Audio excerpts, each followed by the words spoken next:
Welcome to this session on sensors for automation.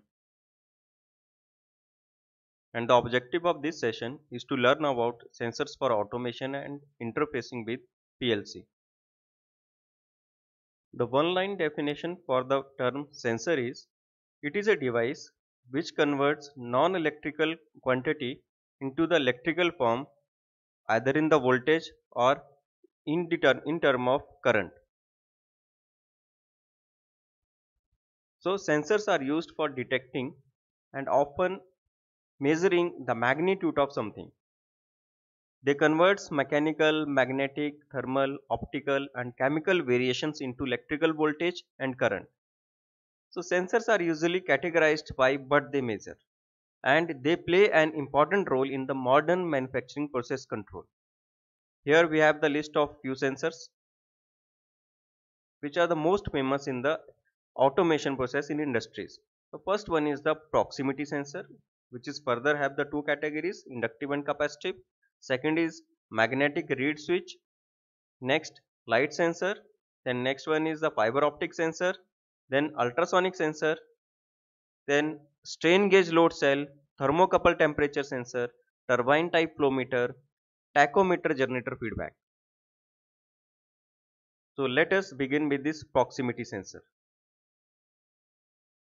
Most of the time in the industry, there is a need to detect the presence of something without any physical contact. So the proximity sensor is the best solution to detect the presence of an object but without any physical contact.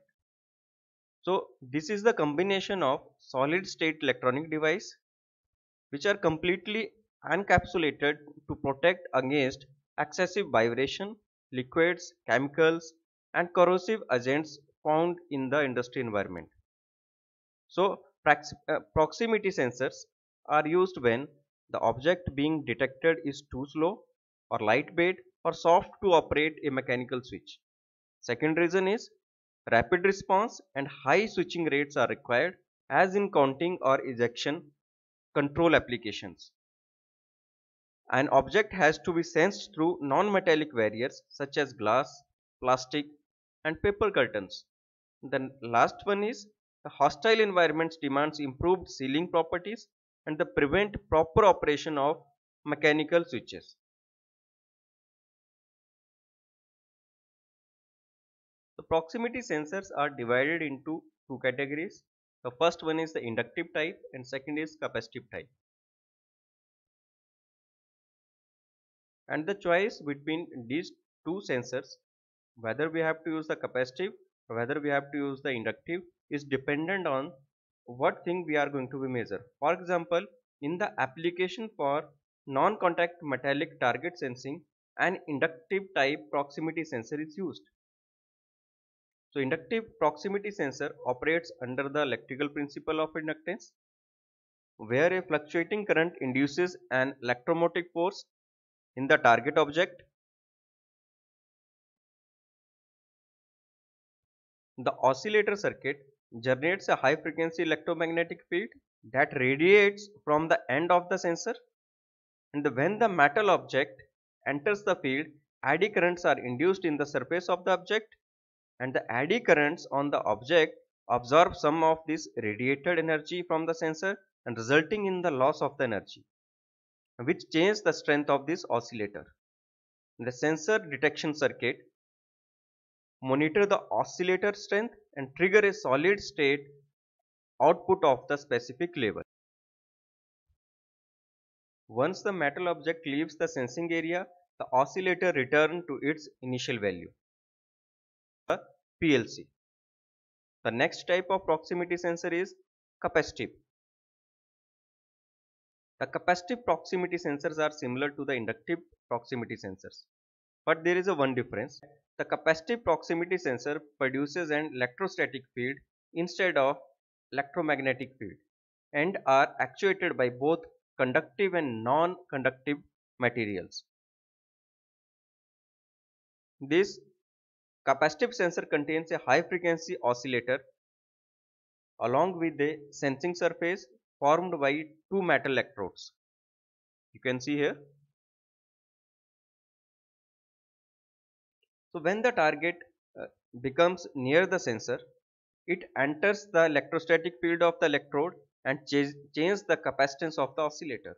And when the capacitance is changed, oscillator disturbs and it actuates the other circuit at the output to generate the pulse. The next sensor in the list is magnetic reed switch. A magnetic reed switch is composed of two flat contacts which are placed in a glass tube filled with the protective gas.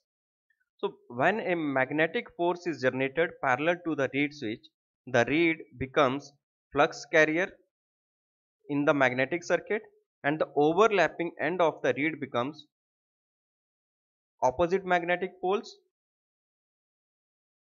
which attract each other.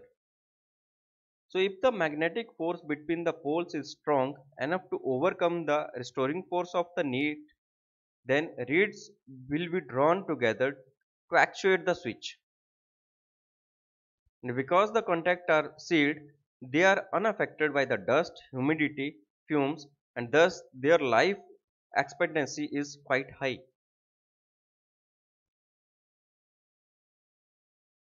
So next sensor in the list is light sensor.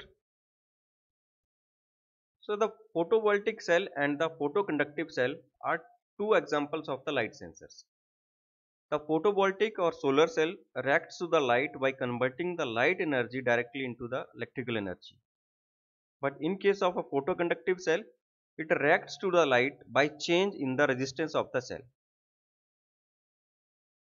A photoelectric sensor is an optical control device that operates by detecting a visible or a non-visible beam of the light and responding to the change in the received light intensity. So, photoelectric sensors are composed of two basic components. One is the transmitter and second one is the receiver. The basic operation of photoelectric sensor can be summarized in three simple steps. First, the oscillator modulates or turn on or turn off this transmitter LED at a high rate of speed. When object is present there, this high modulated high frequency beam is reflected back to the receiver.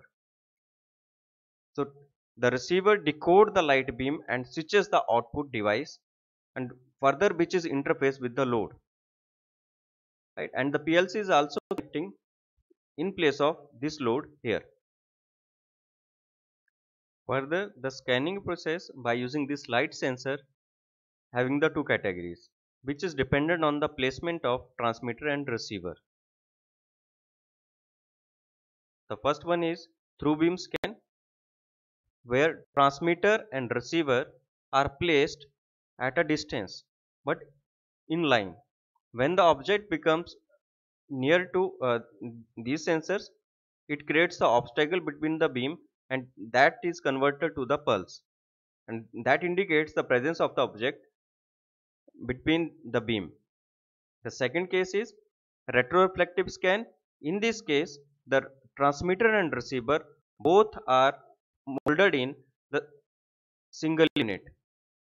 The next sensor in this list is the fiber optic sensor. So fiber optic is not a scan technique, but it is another method to use the light to detect the objects. So fiber optic sensors use a flexible cable containing tiny fibers that channels the light from emitter to the receiver. You can see here. This is the fiber optics. It is channelizing the light from transmitter to the receiver. And if there is an object between these two transmitter and receiver, immediate this beam get obstruct and this is going to be generate the pulse output at the output of this sensor. This type of sensors are generally used in pharmaceutical companies. The next sensor is ultrasonic sensor. An ultrasonic sensor operates by sending high frequency sound waves towards the target and measuring the time it takes for the pulses to bounce back. The time taken for this echo to return the sensor is directly proportional to the distance or the height of the object because sound has a constant velocity. A strain gauge converts a mechanical strain into an electrical signal, and it works on the principle that resistance of the conductor varies with the length and the cross sectional area. The force applied to the gauge causes the gauge to bend, and this bending action also distorts the physical size of the gauge, which in turn changes in the resistance. So this resistance change is fed to the bridge circuit that detects the small change in the gauge resistance, and the strain gauge load cell are usually made with the steel and sensitive strain gauges. So as the result, the load cell is loaded, the metal compress or elongate very slightly, and the strain gauge detects this movement and translate it to a varying voltage signal. The next sensor is thermocouple temperature sensor.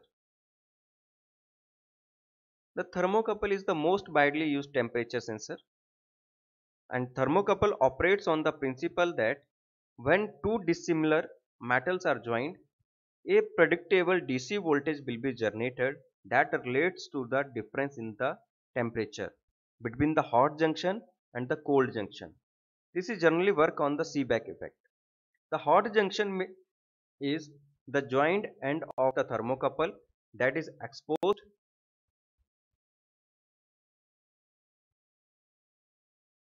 to the process where the temperature measurement is desired, and the cold junction is the end of the thermocouple that is kept at a constant temperature to provide a reference point.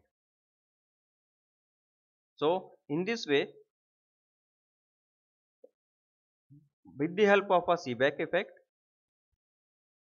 the temperature is converted in term of a voltage form, and we can easily measure this temperature in term of a voltage with the help of a ADC by interfacing it with the ADC of the PLC.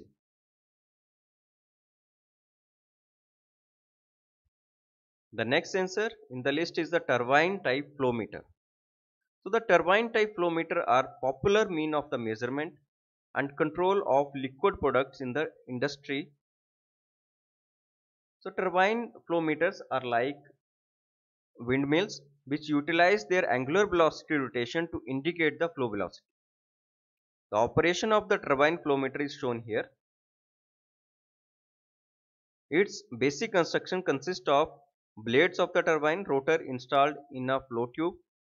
The blades of the rotor rotates at its axis in proportional to the rate of the liquid flow through the tube, and the magnetic pickup sensor of the is positioned as close to the rotor as practical, and the fluid passing through the flow tube causes the rotor to rotate, which generate the pulses in the pickup coil, and the frequency of the pulses is then transmitted to readout electronic circuit and display as a gallons per minute.